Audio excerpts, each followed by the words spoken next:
Bienvenue dans notre émission Connexion. Aujourd'hui, notre émission sera consacrée à un sujet particulier, mais pourtant bien réel. Et je souhaite que cette émission puisse susciter parmi nos téléspectateurs une vive réflexion. Aujourd'hui, notre thème est intitulé « Étrange rencontre » et il sera consacré aux sciences occultes et plus particulièrement au mysticisme et au spiritisme. De nos jours, les gens sont de plus en plus attirés à vivre des sensations fortes. Ils recherchent la paix et le bonheur qu'ils n'arrivent pas à trouver sur cette planète. Alors, pour certains d'entre eux, ils n'hésitent pas à se tourner vers les sciences occultes pour rechercher des réponses à leurs questions. Pour en connaître un peu plus sur le sujet, nous allons dans un premier temps vous présenter un clip issu d'une histoire vraie. Puis nous interviewerons 3 spécialistes sur la question du paranormal et du surnaturel. Il s'agit de Pierre Hamé, conférencier depuis 30 ans dans différents pays et spécialiste du thème du Nouvel Âge et de l'occultisme. Il s'agit également d'Alain et Anne Kreis, impliqués depuis bientôt 30 ans dans la jeunesse en Suisse romande, dans un but préventif sur les thèmes récurrents que sont la musique, la drogue et le paranormal. Alors, sans tarder, découvrons ensemble ce premier clip. Quand il était encore un enfant, John était fasciné par les histoires relatant des contacts surnaturels. Ce qui se passa quand il était en 6e l'accrocha pour de bon. Décide-toi, John, demande-lui tout ce que tu veux. Ben, je vais demander un truc que tu connais pas. Oh, t'es pas sympa. Tu penses que je triche, hein? Va te faire voir. Oh, arrête. Tu connais mon anniversaire? Non. D'accord. C'est quand mon anniversaire? N-O-V, novembre.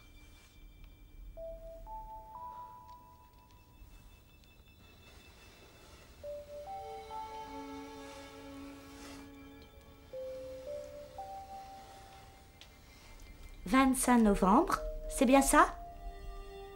Il y a un truc, c'est sûr. » Expérience fascinante pour John.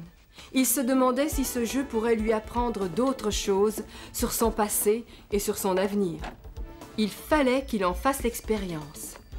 Quelques mois plus tard, John et ses amis se réunirent dans le cimetière de la vieille église. Salut les jeunes! Ça boum! C'est à cette occasion que l'animateur de son groupe l'entendit vanter les mérites de son jeu. Dis donc, John, j'ai entendu de quoi tu parlais. Tu m'as rappelé des filles qui étaient au collège.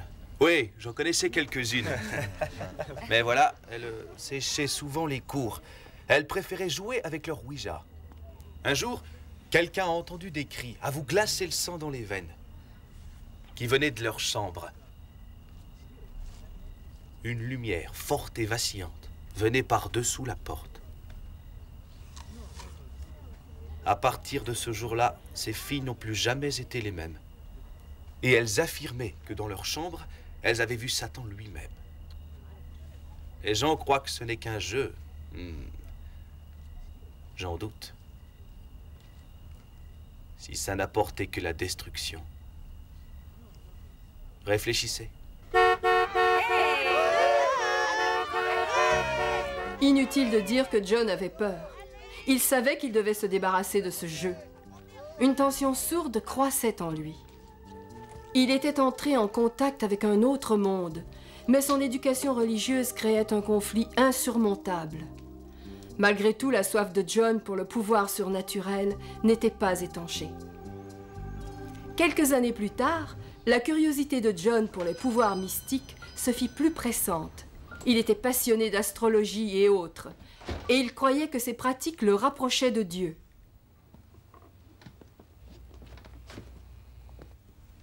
Bonjour. Bonjour. Je jette un coup d'œil. Touché aussi. Ce n'est pas défendu. Oh, je vous remercie, mais c'est pas nécessaire. Ici sont rangés les livres sur l'astrologie. Nous avons la plus grande collection de la région. Cette section traite de la réincarnation. Ça vous dirait une expérience vous permettant de sortir de votre corps? C'est une blague. Et sur cette étagère, nous avons... Qu'est-ce que c'est? Quoi? Non, le pendentif que vous portez. Oh. Il vous plaît? Oui. Ce n'est pas seulement un bijou. En fait, c'est un pendule égyptien très ancien. Demandez-lui ce que vous voulez. Si la réponse est oui, Il tourne dans le sens des aiguilles d'une montre et l'inverse si c'est non. Ne me regardez pas, regardez le pendule.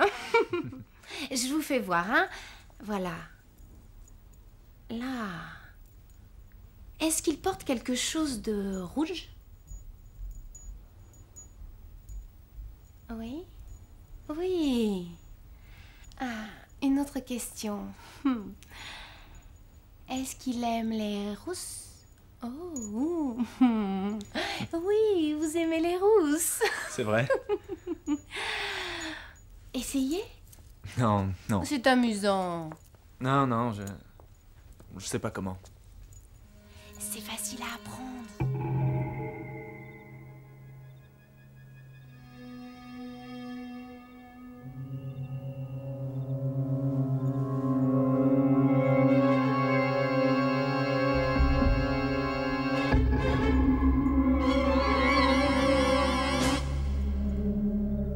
À cause de son éducation, John était très réticent en face de la croyance en la réincarnation. Mais quelques sessions durant lesquelles il eut l'impression d'entrevoir son passé, et il commença à y croire. Viens avec moi. Moi? Vas-y, vas-y, va avec lui. Asseyez-vous ici. Maintenant, vous allez tous libérer votre esprit et vous concentrer entièrement sur John. Ensuite, vous direz tout ce qui vous viendra à l'esprit à son sujet.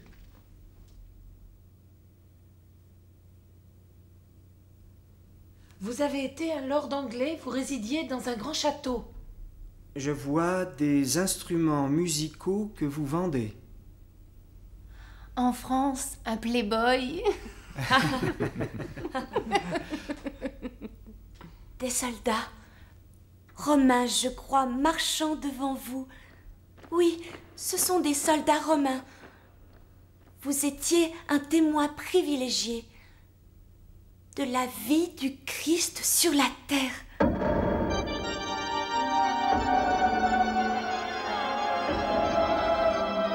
John fut profondément touché par la dernière intervention, qui semblait mélanger son éducation religieuse et ses recherches mystiques. De ce fait, la réincarnation devint pour lui plus facile à accepter.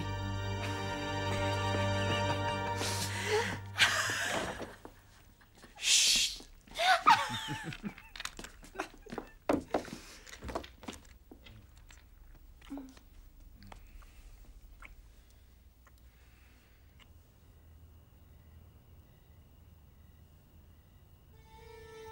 Cependant, John était de plus en plus troublé. Il croyait que ses expériences spirituelles étaient authentiques, mais au fond de lui, il savait aussi que ses principes moraux étaient bafoués dans l'aventure.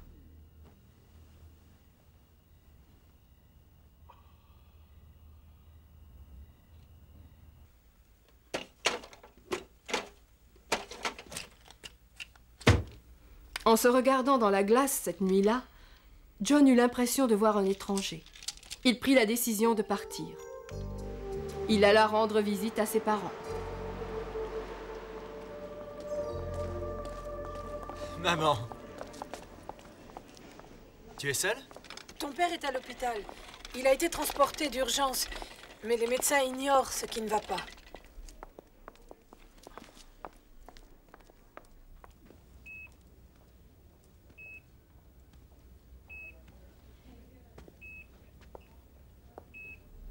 Papa? John eut la certitude qu'il devait mettre en œuvre ses connaissances psychiques pour guérir son père. Il essaya tout ce qu'il connaissait.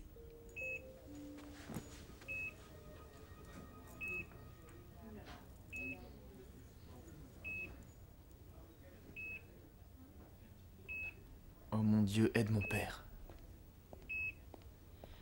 John comprit soudain combien il s'était éloigné des racines de son enfance. Il sentait qu'il devait retourner en arrière et écouter son père lui lire la Bible, comme autrefois, quand il était sagement assis sur ses genoux.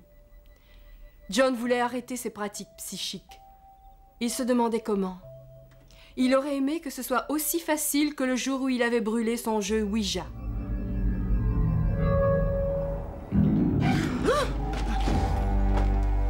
Cette fois, ce ne serait pas aussi facile de se libérer. John allait être tourmenté par le côté attirant du mal. John!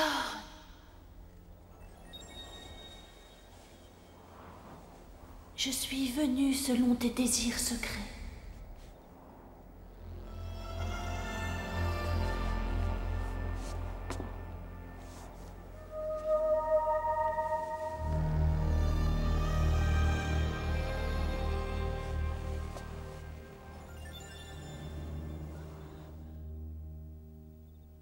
Au seuil de la folie, John eut le sentiment que Dieu l'avait abandonné à cause de tout ce qu'il avait fait. Il se dit qu'il n'avait plus qu'une seule solution.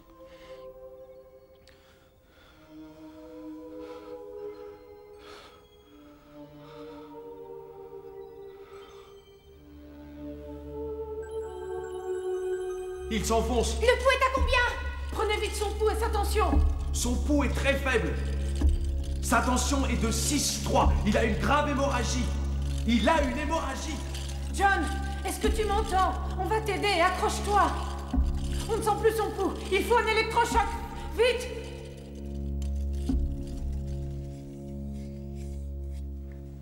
Tout le monde dégage. Tout le monde dégage. Son pouls est-il revenu?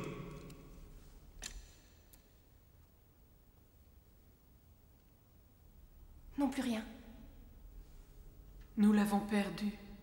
Nous l'avons perdu.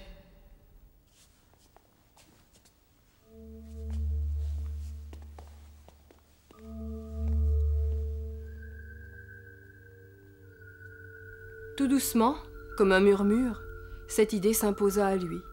Je n'ai pas besoin de mourir. Quelqu'un est déjà mort pour moi.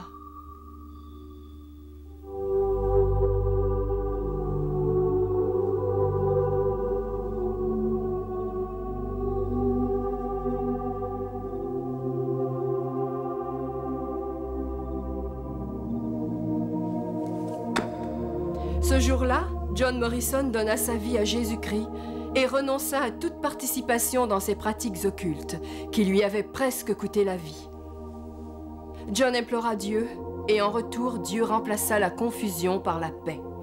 Dieu lui enleva aussi sa peur de l'inconnu et changea sa vie pour toujours. Cette histoire, tirée d'affaires réelles, nous montre qu'il existe bien un monde invisible, mais pas toujours agréable.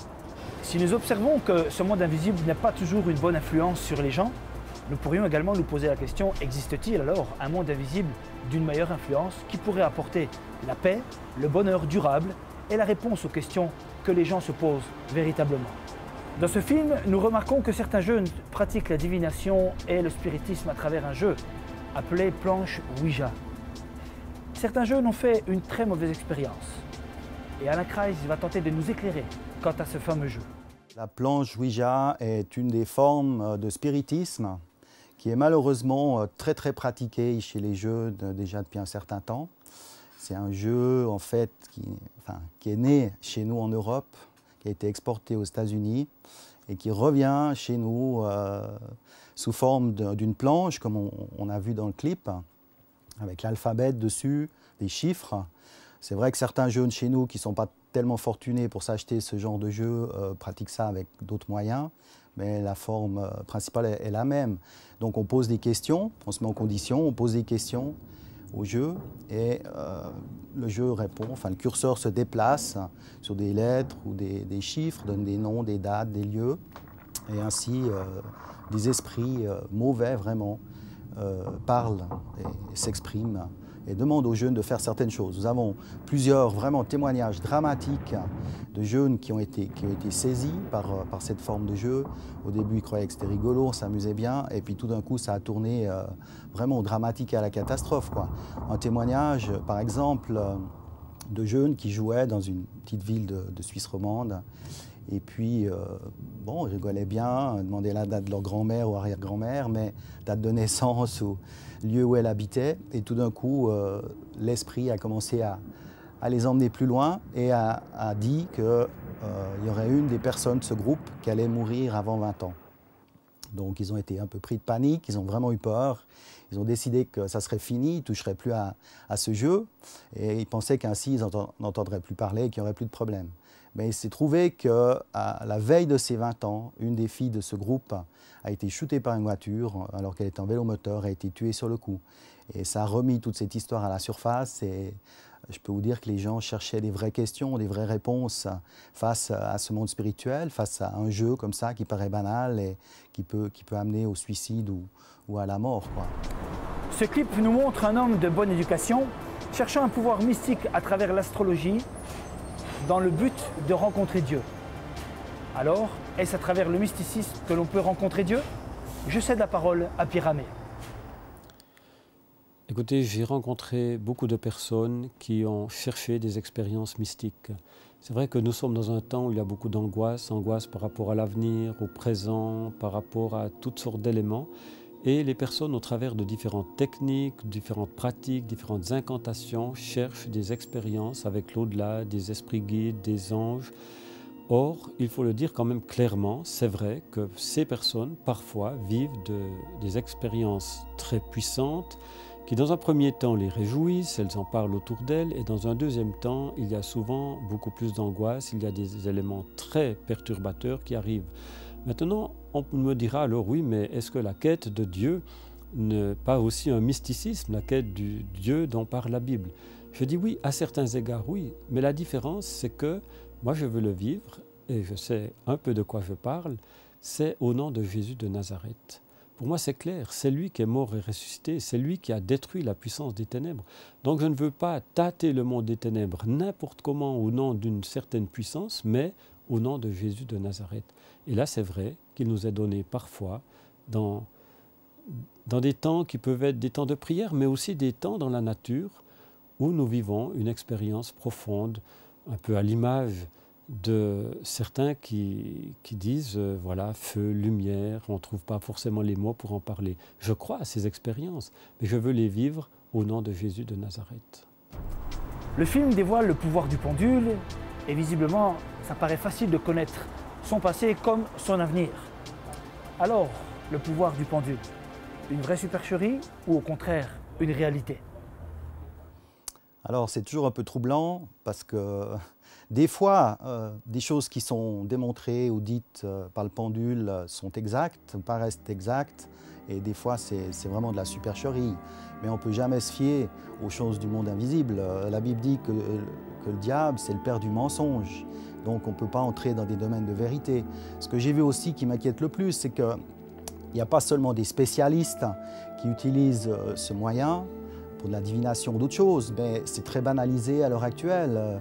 Moi j'ai rencontré même des jeunes, des enfants qui s'amusaient avec un pendentif ou une bague avec un cheveu et qui cherchaient s'ils allaient se marier, s'ils allaient avoir des enfants, etc. Donc ça a des conséquences.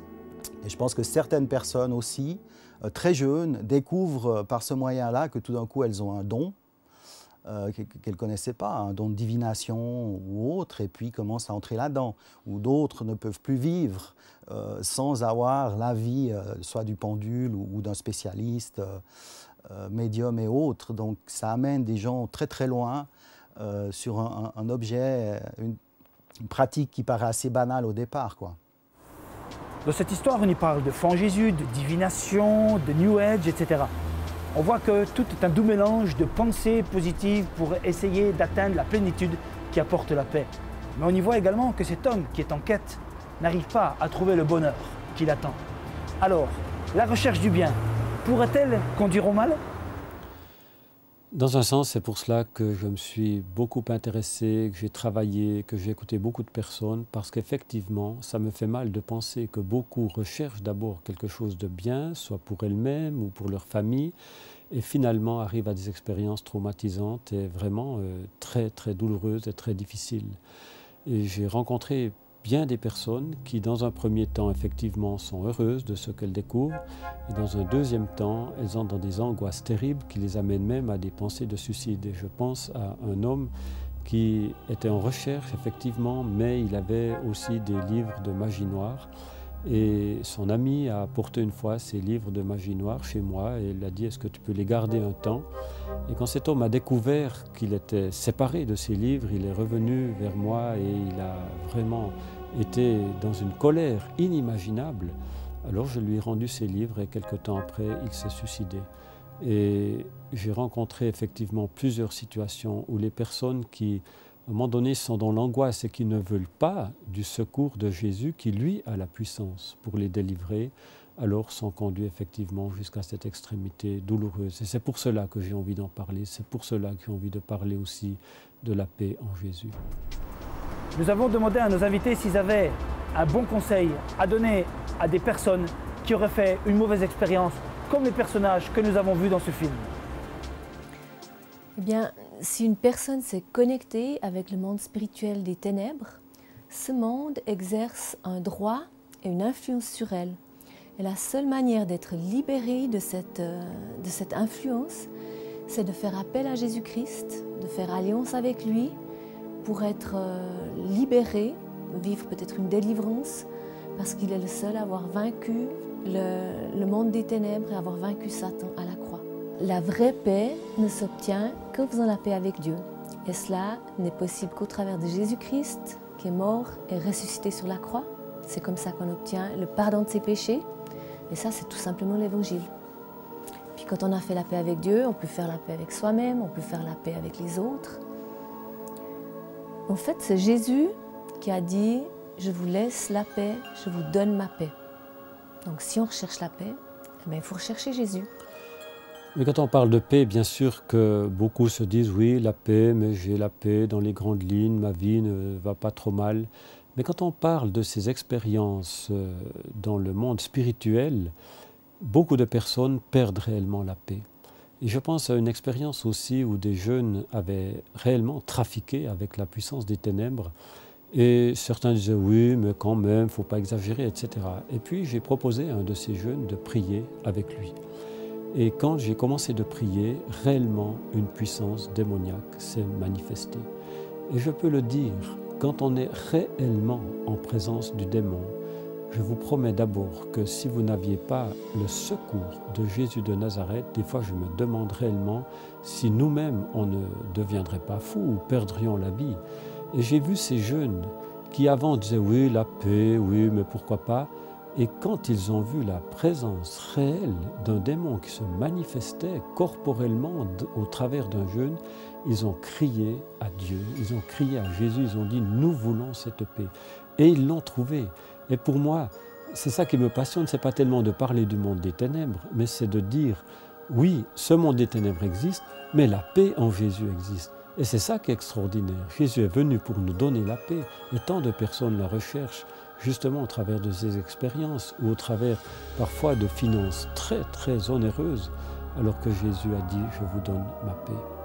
C'est vrai que ces pratiques et ces jeux mènent vraiment souvent à une confusion, à des choses très graves. Moi, je me souviens qu'ayant pratiqué certaines choses, je ne dormais plus la nuit, j'avais des apparitions dans ma chambre, j'étais insomniaque, j'étais mal, dépressif, et je ne savais pas où trouver une porte de sortie à cela. Ni médecin, ni autre ne pouvaient m'aider, on me donnait des calmants, mais ça ne résolvait pas le problème. Donc. Mais finalement, un copain m'a parlé de Jésus-Christ. Il m'a dit « mais Jésus, c'est le chemin, la vérité, la vie, et nul ne peut aller au Père que par lui ». Et il y a un autre verset que j'ai découvert et expérimenté. La Bible dit « si le Fils vous affranchit, vous serez réellement libre. Si Jésus, qui est le Fils de Dieu, vous affranchit, vous serez réellement libre. » Et c'est ce que j'ai expérimenté dans ma propre vie. Un jour, j'ai fait une prière, j'ai demandé pardon à Dieu pour toutes ces pratiques, j'ai demandé d'être libéré, délivré de tout ça, et que Dieu, que Jésus vienne dans ma vie et la remplisse. Et c'est ce qui s'est passé. Et il suffit de faire une simple prière, de crier à Dieu, de lui demander pardon, de lui demander de venir et de transformer nos vies. Et c'est un Dieu d'amour, il va le faire, moi je peux vous le dire. Si dans la vie nous faisons parfois d'étranges rencontres, peut-être que certaines mériteraient d'être vécues. Je vous quitte avec cette réflexion.